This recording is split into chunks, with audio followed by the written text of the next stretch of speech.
लोकसभा से गठबंधन प्रत्याशी कन्हैया कुमार के नामांकन में आप और कांग्रेस के बड़े-बड़े नेता एवं विधायक पहुंचे तथा वहां पर भारी भीड़ जुटी रही। कार्यकर्ता वही धूप में भी अपने नेता के दर्शन हेतु खड़े रहे। बड़ी भारी संख्या में एट गठबंधन के दिल्ली में 7 सीट इंडिया गठबंधन ही जीत रहा है, क्योंकि इस बार लोकतंत्र को और संविधान को जिंदा रखने के लिए और यहाँ की तानाशाही सरकार को खाड़ने के लिए अपना अमूल्य वोट यहाँ गठबंधन को देने का लोग काम कर रहे हैं और लोगों की चाहत बन गई। इस बार केवल कन्हैया जी को यहाँ से क्षेत्र से सांसद बनाना सुनिश्चित हो चुका है। लोगों ने मन बना लिया है, लोगों के दिल पे वास करने शुरू कर दिया है। इसलिए एक वोट इस बार कन्हैया जी के खाते में जाने का काम किया जा रहा है। बीजेपी के लोग कह रहे हैं टुकड़े गैंग को टिकट दिया है, और जिससे कि कांग्रेस के लोग भी इस्तीफा दे रहे हैं। अभी ने दे दिया है। वो जो थे वो दलाल चले गए, जो पार्टी छोड़ते हैं वो दलाल चले गए। अब केवल प्योर वाले आदमी रह गए हैं जिन्होंने कन्हैया को जिताना है। और शेर तो एक ही बहुत होता है, जैसे अरविंद केजरीवाल जी हैं हमारे शेर हैं। और निश्चित तौर से हमें आज्ञा किया गया है, हमें आदेश किया है कि कन्हैया को जिताना है। इस बार गठबंधन को मजबूत करना, यहाँ से मोदी को हटाना है, तो निश्चित तौर से हम सब मिलकर कन्हैया जी को जिताने का। जेल में है, किस तरीके से आम आदमी पार्टी प्रचार कर पाएगी? अरे कल जमानत होने जा रही है। अभी गठबंधन को, पूरे देश के गठबंधन को मजबूत करने के लिए प्रचार में जाएंगे। कल निश्चित तौर से जज साहब वहाँ पर उनका जमानत देंगे और अपने क्षेत्र के बीच में आएंगे, देश की जनता के बीच में आएंगे, अपनी मांग रखेंगे, आशीर्वाद देंगे कैंडिडेटों को, जिससे गठबंधन मजबूत होगा। अरविंद जी क्या कुछ कहना चाहेंगे? आज बड़ा जन सैलाब यहाँ पर है, कन्हैया जी का नामांकन होने जा रहा है।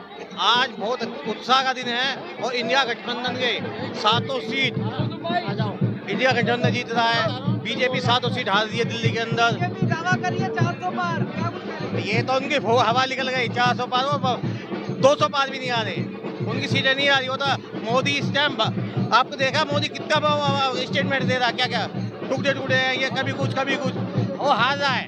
सिर्फ राहुल गांधी प्रधानमंत्री बन रहा है। क्या लगता है कन्हैया कुमार जीत पाएंगे? देखिए, दिल्ली के अंदर इंडिया गठबंधन की 7 सीटें जीत रही है। क्यों? कि संविधान को सुरक्षित रखने के लिए जनता ने मन बना लिया। मोदी के 5 कारनामे ऐसे हुए, पहला 15 लाख, दूसरा महंगाई, तीसरा नोटबंदी, चौथा 2 लाख नौकरी, 5वां तेल महंगाई। और इन 5 के पीछे उन्होंने कहा मैंने ये 5 लड़कियां पैदा की हैं और 5 को पैदा करते करते एक विकास पैदा नहीं हुआ, एक विकास नाम का पैदा नहीं हुआ। तो आज जनता ने ये मान लिया कि मोदी जी खुश हो गए। कन्हैया कुमार को सनातन विरोधी का चुनाव बता रहे हैं, क्या कहना चाहेंगे? ये तो विपक्ष का मतलब है, विपक्ष कह रहा है, पक्ष थोड़ा ही बोल रहा है।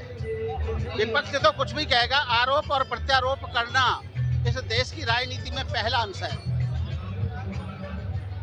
क्या कुछ कहना चाह रहे हैं? बड़ा जन सैलाब है, आज कन्हैया जी का नामांकन है। जी, कन्हैया जी का नामांकन नहीं, ये आप जनता का नामांकन है।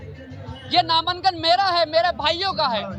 ये संविधान बचाने का नामांकन है। और ऐसी नामांकन अगर होंगे, हमारे हिंदुस्तान में कन्हैया जी जैसों की जरूरत है, राहुल जी जैसों की जरूरत है। अगर ये सत्ता में आए तो सांसद कन्हैया जी नहीं होंगे, सांसद मेरा भाई आरिफ होगा, मेरा भाई जमशेद होगा, मेरा भाई दिलजूद होगा, मेरा भाई चौधरी होगा। संविधान बचाने की बात कर रहे हो, संविधान कौन सा खतरे में? संविधान बचाने की बात कर रहे हैं। आपने पूछा संविधान कौन सा खतरे में, मैं पूछता हूँ संविधान बचा कहाँ से है? आज मनी लोडिंग देख लो, आज लोगों को पैसा लेके भागते हुए देख लो। लोग भाग रहे हैं देश का पैसा ले लेके, और हम कह रहे हैं कि संविधान बचाओ।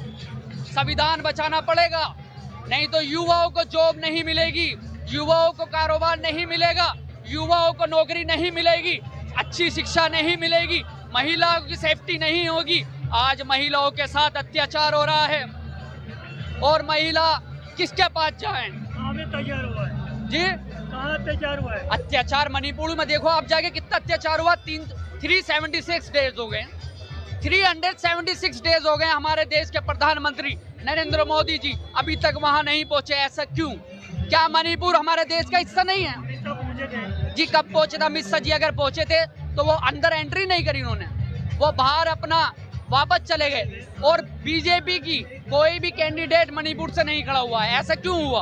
अगर आप वहाँ के मणिपुर को अपने देश का हिस्सा मानते हो तो वहाँ मणिपुर के वालों से मोहब्बत करो और उनकी समस्याओं को सुनो और उनका समाधान निकालो, महिलाओं की इज्जत करो और कराओ।